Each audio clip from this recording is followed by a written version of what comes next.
Les cyanobactéries arrivent souvent soit par un problème de maintenance, soit un problème de qualité de matériel. Vous avez une explosion d'algues cyanobactéries bleues. Il n'y a pas 20 000 solutions pour régler le problème. Il va falloir frotter, il va falloir nettoyer et ça va durer comme ça pendant 2-3 semaines de manière assez assidue.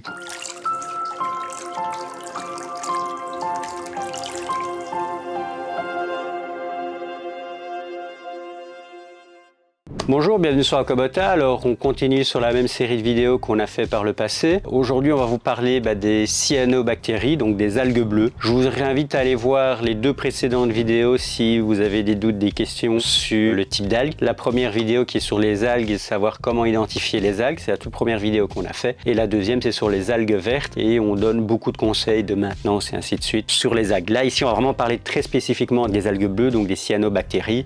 Et donc ça va être un peu plus réducteur, mais je vous invite à regarder la précédente, vous aurez d'autres conseils. Alors, comment est-ce que les cyanobactéries elles arrivent? La liste elle est très longue. Vous pouvez faire un traitement médicamenteux à base de cuivre par exemple, et juste après vous avez une explosion d'algues cyanobactéries bleues, et cela est dû par exemple à la présence de cuivre dans le médicament. Il faut savoir qu'il y a beaucoup de cuivre qu'on utilise dans le médicament, dans les médicaments pour poissons par exemple. Ça c'est un premier exemple. Le deuxième exemple c'est une nourriture trop riche en protéines, ou alors une nourriture donnée en trop grosse quantité. Le troisième, toujours le même, ça va être l'éclairage, un éclairage qui n'est pas adapté, une mauvaise maintenance aussi, donc on oublie de nettoyer l'aquarium pendant 15 jours, 3 semaines, l'aquarium n'est pas si bien équilibré que ça et hop, le problème arrive. Un trop fort brassage aussi, enfin les causes sont vraiment multiples. Les cyanobactéries arrivent souvent soit par un problème de maintenance, soit un problème de qualité de matériel, un brassage trop fort, pas assez fort, ça peut aussi arriver. Pas assez de médias de filtration dans votre filtre, donc pas assez de bactéries qui vont dégrader vos nutriments et votre cycle de l'azote va mal se faire. Donc voilà, donc ça, il faudra bien identifier le problème. Pour ça, il y a 3 choses à faire. Regardez votre matériel. Est-ce que ma filtration fait au minimum 3 fois le volume de mon aquarium? Est-ce que j'ai assez de médias de filtration dans mon aquarium par rapport à ma population? Troisième élément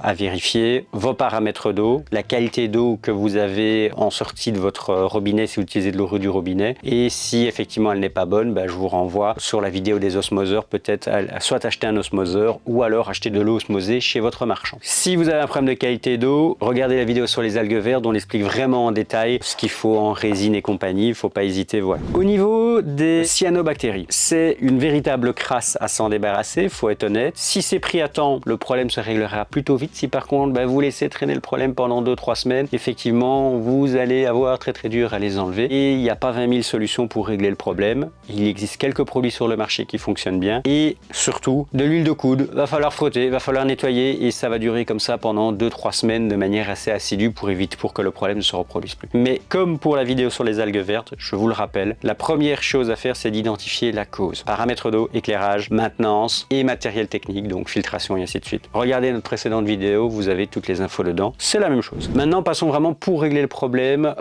au niveau des cyanobactéries. Alors quand vous en avez, soit elles vont vraiment se mettre sur votre gravier, vous allez voir ça va faire une croûte vert bleu, ça dépend un peu du type de cyanobactéries que vous allez avoir, ou alors ça va vraiment se mettre sur les éléments de décor. Il n'y a pas 20 000 solutions. La première chose à faire c'est de frotter, c'est de nettoyer. Donc pour ça, soit vous prenez un petit gant et vous frottez dans votre aquarium. Si c'est un élément de décor, j'ai tendance à vous conseiller d'enlever l'élément de décor et de frotter. Si c'est pas faisable, pense à des grosses racines et compagnie dans certains types de bacs, à ce moment là vous prenez tout simplement une éponge et vous frottez vraiment fortement pour enlever, et après vous faites un changement d'eau. Frottez d'abord vos éléments de décor et après aspirez vos crasses. Attendez qu'elles retombent au sol et aspirez comme il faut, sinon ça va pas aller. Ça c'est la première chose à faire, c'est vraiment la plus importante de toutes je pense, et que vous allez devoir répéter pendant quelques semaines. Ça c'est la première chose. La deuxième chose que vous pouvez faire éventuellement si vous souhaitez éradiquer le problème de manière assez brutale, on va dire, c'est ce qu'on appelle faire un blackout. C'est-à-dire que vous allez remettre des parois opaques tout au long de votre aquarium pendant 5 jours à peu près. Attention que ce système-là fonctionne très bien, il faudra couper la lumière. Mais il y a un truc qui est très important à prendre si vous avez des plantes, c'est que les plantes ne vont pas apprécier. Si vous avez un bon sol nutritif, que vous avez par la même occasion des plantes qui sont installées depuis un long moment, ça ne posera pas un gros problème. Sauf peut-être pour les gazonnantes qui sont très exigeantes en éclairage, voire même toutes les plantes exigeantes. Je pense à des Altermantera rosea nerveux par exemple, je pense par exemple à des Pogostemon gayi. Ce sont des plantes assez délicates qui ont besoin d'un éclairage continu, et donc si elles n'en ont pas pendant 5 jours, honnêtement, elles mourront.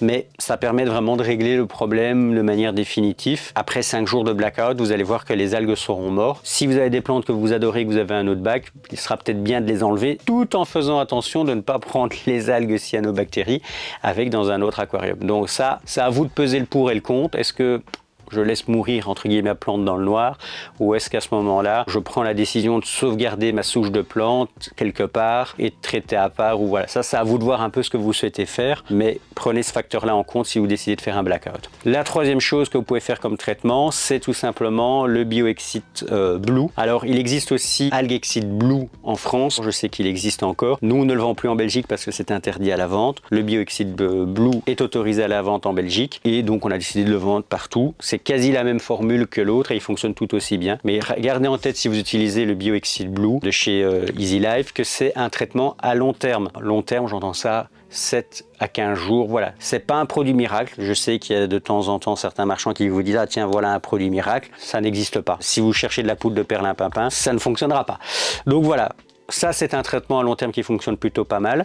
Après, si vous avez aussi tous des traitements bactériens qui vont aider en fait votre filtration à être beaucoup plus forte, beaucoup plus riche et qui vont vous permettre de avoir une colonisation bactérienne assez forte et qui vont permettre de combattre entre guillemets les algues, tout en gardant en tête que c'est un complément d'une bonne maintenance, c'est-à-dire bien nettoyer son aquarium et avoir des bons éléments techniques, un bon filtre, un bon éclairage. Il y a encore une autre solution qui fonctionne plutôt pas mal, mais je ne vais pas trop l'aborder dans le sens en détail, c'est tout ce qui s'appelle l'eau oxygénée. Vous pouvez aussi pulvériser sur votre décor de l'eau oxygénée pour les cyanobactéries. Attention quand vous faites ça qu'il n'y ait pas de poisson à côté, car bon, c'est quand même pas super, même si c'est considéré comme inoffensif. Moi, je n'ai pas toujours à le conseiller et ça pourra aussi faire varier un petit peu vos paramètres d'eau, donc à utiliser en faible quantité et de manière localisée. Donc voilà, ça c'est un petit point très important. Il existe d'autres traitements que je ne vous aborde pas ici sur la chaîne pour la simple et unique raison c'est qu'ils sont très efficaces, mais assez brutaux pour les êtres vivants de votre aquarium, donc pour les poissons, les crustacés et compagnie. Tout ce qui est traitement contre les algues, je le rappelle encore une fois, attention pour les poissons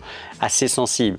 Les loricaridés, les corydoras, les crevettes et j'en passe, car ils sont très sensibles à ce type de traitement. Les traitements que je vous parle ici, le Bioexit Green, le Bacteria et le Bioalgonex que vous pouvez utiliser aussi auront un effet à long terme et n'auront pas d'effet nocif pour vos poissons. Ça, c'est vraiment très important. En termes de prévention, pour éviter les cyanobactéries, vous pouvez tout aussi bien utiliser des produits qui existent sur le marché depuis un petit temps. Vous avez déjà le Bactoshoot, ça c'est un nouveau produit. Au moment où je vous parle, on l'a pas encore mis sur le site. C'est un produit qu'on a reçu à Interzo au cours de notre visite et que l'on a testé accessoirement parlant dans nos bacs et qui fonctionne très bien. Et ça enrichit vachement votre aquarium. C'est pas propre aux cyanobactéries, mais ça permet de mettre un gros shoot de bactéries dans votre filtre et ça va vraiment vous permettre en fait d'avoir une bonne colonisation bactérienne de votre filtre. Qu'est-ce qui se passe? Vous avez un bon cycle de l'azote et dès que vous avez un excès de nutriments, elles seront dégradées rapidement. Par la même occasion, vous pouvez utiliser d'autres produits. Je pense par exemple tout simplement à l'Aquabalance qui est un dénitrateur. Donc si vous avez un peu trop de nitrite au départ de votre aquarium,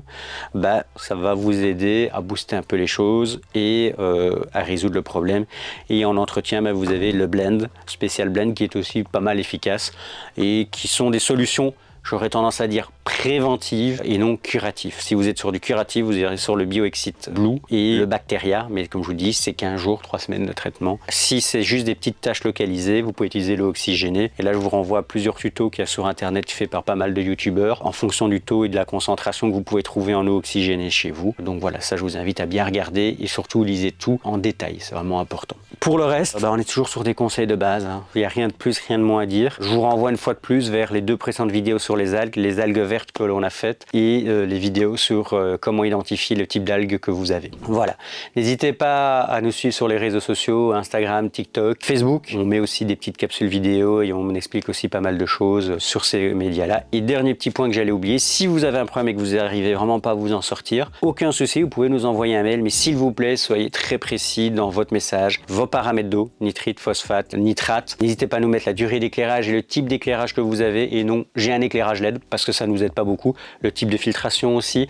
Voilà. Si vous voulez qu'on vous aide à identifier votre problème et que vous souhaitez avoir un petit soutien, c'est toujours avec plaisir, mais soyez très détaillé dans votre mail et mettez-nous même une photo de votre aquarium, ça nous aide à vous aider et à nous avoir une vue globale de votre aquarium pour voir où est le problème. Merci d'avoir regardé cette vidéo, à très bientôt et on se retrouve dans une prochaine vidéo.